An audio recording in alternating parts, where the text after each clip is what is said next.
in many societies, the United States, many others, I'm sure here, has been women's expansion of women's rights. It's changed enormously. And how did it happen? Well, as soon as the structures of oppression were identified, they kind of disappeared, which is not instantly, of course. You call yourself an anarchist or anarcho-syndicalist, to be precise. So my question, or actually I would like to pose more questions on this topic. But the first question is very simple, but I guess the answer should be very complex. How would an anarchist society would look like? How would an anarchist society would look like? Sorry. And second question: how to communicate anarchist ideas? Because my experience is, and I'm not anarchist myself, but kind of sympathizer. My experience is that people, when you say the word anarchy, people imagine a lack of order. People imagine lack of security, something like the Hobbesian state of nature, the war of all against all, and so on. And I think that the general idea of anarchism in the general public is very much influenced by this misconception. So how to communicate anarchist ideas? Well, the first thing to do is to overcome the misconceptions, to explain what you mean by anarchism. Now, it's a pretty broad concept. Like, in general, the concepts of political discourse are very far from precise. To try to explain what liberal means or capitalism means, or any term you pick, they're used in highly varied and complex and often contradictory ways, and anarchism is no exception. But I think if you try to find a sort of core themes running through anarchist thought and action, there are some. Basically, it seems to me one should think of anarchism as not a specific set of doctrines, but just a kind of a tendency in human thought and action, which tries to detect and discover structures of authority, domination, and hierarchy, and there are plenty of them, and challenge them, ask them to demonstrate their legitimacy, recognizing that they are not self-justifying. They have a burden of justification. That's true all across the spectrum of human life, from patriarchal families to imperial systems and everything in between. Wherever you find a structure of domination, hierarchy, somebody giving orders, somebody taking them, whatever it may be, you have to ask, is that legitimate? You cannot assume that you shouldn't assume it is legitimate because it's been like that.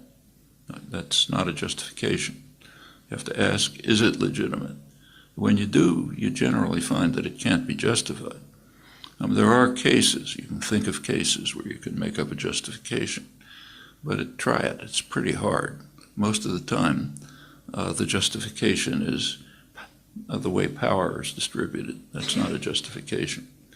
And anarchism is the effort to discover such systems when they can't justify themselves, to dismantle them and to move towards greater freedom, justice, opportunity, individual creativity, cooperative activity, and so on.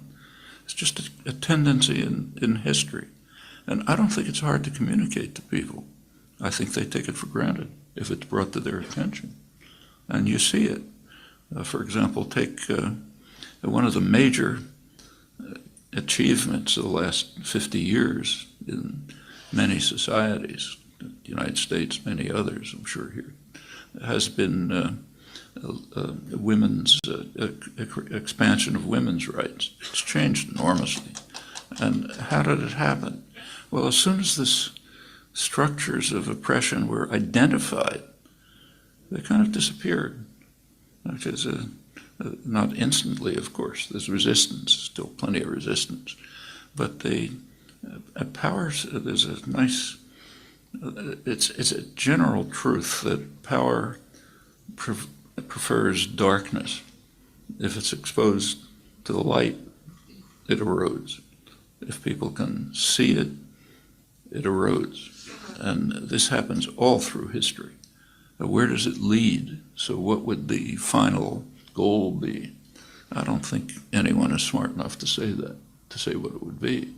This is a constant, ongoing effort to try to expand the realm of justice, freedom, independence, breakdown of authority, and so on. And I don't see it should have any limits. You can think of all kind of concrete cases. So, for example, just think of the forms of authority and domination that exist in our societies. One of the dominant ones is wage labor. If you go back to the early days of the Industrial Revolution in England and the United States and other countries, people who were being driven into the industrial system bitterly condemned it. In the United States in the mid-19th century, when the Industrial Revolution was beginning, working people described wage labor as equivalent to slavery. The only difference was that wage labor is supposed to be temporary, whereas slavery is permanent. Actually, that was such a widespread idea that it was a slogan of the Republican Party.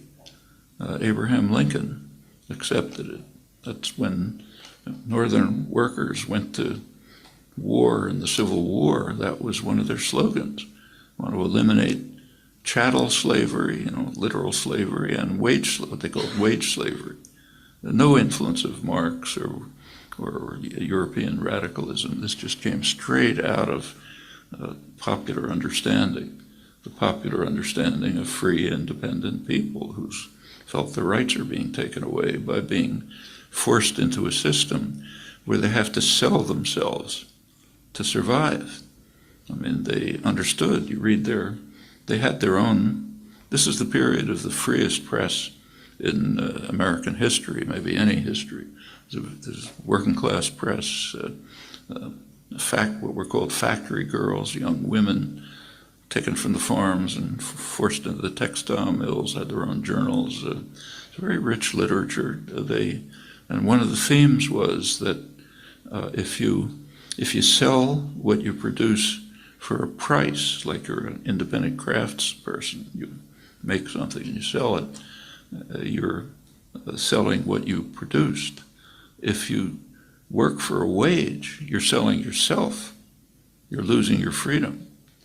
You're the only thing that you're selling is yourself. You're losing your freedom, your dignity, your independence, your worth as a person. Well, over the century, over the century and a half, this has kind of been instilled into people's heads, and the intuitive understanding of the absolute injustice of this relationship has been kind of suppressed. But I think it's right below the surface. I don't think it takes much for people to recover the understanding that was second nature a century and a half ago. Maybe some work, but that's the kind of thing that organizers and activists ought to be doing.